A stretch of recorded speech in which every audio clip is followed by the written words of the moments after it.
Drive-In Horror Show is an anthology horror movie. The movie is set in the apocalypse, bomb, kill everybody, and basically ghouls and spirits and the unknown in the darkness run this movie theater. Well, it ain't a theater, it's a drive-in theater, and also the guests are the undead. It's just a good time. I thoroughly enjoy it. There's 5 stories. Don't quote me on that. Let's get into them. Short, brief. It may be 4 stories. We'll find out together. So the first one is basically about this boy who ends up roofing this girl.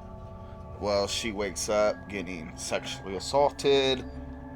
She ends up finding the roofies the boy, puts him in this tub, glues him to it with this super adhesive glue where he can't get out of the tub, and she starts the water to drown him slowly but surely.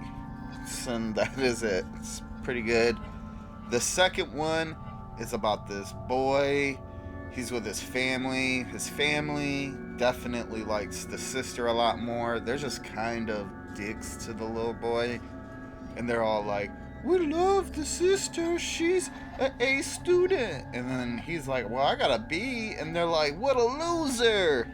But there's like this goblin creature in his closet, and the goblin creature kind of mind controls the little boy, and the individually bringing in each family member where he eats them.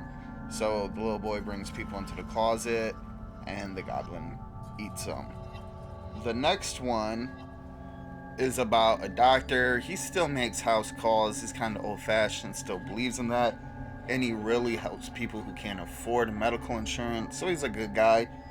Goes to see this patient who has this ailment that he can't explain, and basically he ends up getting it, and it's like this flesh eating bacteria that is insane. It'll strip meat from bone in a day.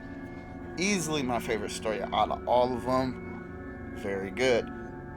The next one is about these boys, and they're kind of young. One's a little younger than the younger brother, and they tell a story of the meat man, about this dude who's going around chopping body parts up and collecting the meat off of them. And the theory is they're finding meat packaging and all this other stuff, like he's collecting the meat to eat it, and they kind of think it's their dad.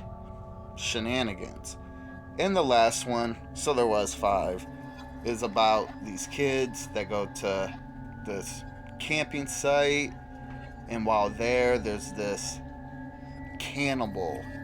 I swear, like, one part he looked like a regular, like, creature. I guess that ain't regular, but he was just like a regular dude. I don't know. Regardless, these adult teenagers, I don't know how old they were, to be honest, they just get ate in these campgrounds, and it's crazy. And that's it. So in between each little short story, the undead movie projector dude, he switches between movie reels. It's pretty good. It's just a good movie. So with that, my review for Drive-In Horror Show. One of the best things easily about this movie was definitely when it was at the theater, or the drive-in theater. Just how they did that, and I liked like the designs of the workers working at the theater, how they were like undead. It's pretty good. I don't know, it reminded me of like things I'd watch as a kid, even though this was not for kids. Easily my favorite story was the doctor story. If all the stories were kind of like that, this movie would have been a lot better, but this movie wasn't bad at all. But in my opinion, the thing that kind of holds this movie back was the story about the meat man and the evil goblin in the closet, they kind of reminded me of like things you would watch on like Are You Afraid of the Dark or like Goosebumps. I feel like they didn't really fit this movie because all the other ones were like super mature and like bloody and gory. I feel like if you just took those two out, replaced them with stories that kind of were as equal as the other stories, then I would have said this was a highly recommended, which we'll get to right now. My recommendation for Drive-In Horror Show. Unfortunately, I want to, like I said, give this a highly recommended, but we're gonna just stick with a recommended, as two of the five short stories were like pretty mid. One was like extremely excellent, and the others were just like pretty good, but still enjoy.